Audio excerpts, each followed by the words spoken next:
আমরাই সেরা চক বাজার, আমাদের উপরে মুড়ি ভর্তার কোনো জায়গা নাই। এই মুড়ি মাখা বিক্রি করে আপনি মনে করেন আল্লাহর রহমতে 3 ছেলে হাফেজি পড়তেছিল, সবকিছু আমার এটা দিয়েই, এটার মধ্যে আল্লাহ বরকত দেওয়া দিছে। প্রায় 22 বছরের পুরনো চক বাজারের ফেমাস ঝালমুড়ি। পুরান ঢাকার ব্যবসায়ী তো এটা। ঢাকার মধ্যে সর্বপ্রথম বিরিয়ানি 35 টাকা আমি বেচছি। চিন্তা করা যায় 2025 সালের এই সময়ে এসে মাত্র 35 টাকায় বিরিয়ানি। খায়া দেখেন, খাইতেও ভালো। শুরুটা হয়েছিল চাচার হাত ধরে, তারপরে ওনার শ্বশুর এবং বর্তমানে তিনি এই ঝালমুড়ি দোকানের হাল ধরেছেন। এটা তো আরো আগের থেকে আমার মুরব্বীরা করছে, এখন আমরা করতেছি। আর অন্য মানুষ করছে, যেরকম আমার শ্বশুর করছে, আমার চাচা করছে, এখন আমরা করতেছি। আমি এই ব্যবসা দিয়ে সব কিছু করতেছি, ঘর ভাড়া দিই, আমার ছেলেরা মাদ্রাসায় পড়ছে, এখন আমি চলতেছি। এখন আল্লাহর রহমতে অনেক ভালো আছে, আল্লাহ ভালো রাখছে। সৎ ইমানের সাথে ব্যবসা করছি, আজকে ভালো রাখছে। কোনো 2 নম্বরে নাই, কোনো ভেজাল নাই, কোনো বাহি পচা খাওয়াই না আল্লাহর রহমতে মানুষ। প্রতিদিনেরটা প্রতিদিন শেষ।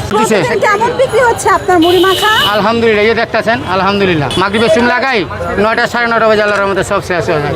যদি সৎ থাকি আর ইমানে জোর থাকে তাহলে আর কোনো টেনশন নাই, কোনো ব্যবসায়ী ঠেকাইতে পারবো না। 35 টাকা হিসাবে সিরিয়াসলি এই বিরিয়ানির টেস্ট অনেক অনেক অনেক ভালো। বিশেষ করে এখানে যে উপরে বেরেস্তা, সালাদ সব কিছু একসাথে দিয়েছে, তো সব মিলে এই বিরিয়ানিটার টেস্ট অনেক ভালো লাগতেছে। আমি অবশ্যই রিকমেন্ড করবো গাইস। এই হচ্ছে মামার সেই ফেমাস ঝালমুড়ি। এই জাস্ট এক কথায় বলবো, এটা একদমই মাখা মাখা মুড়ি, যেখানে হালকা একটু স্পাইসি আছে, একটু মশলাযুক্ত আছে।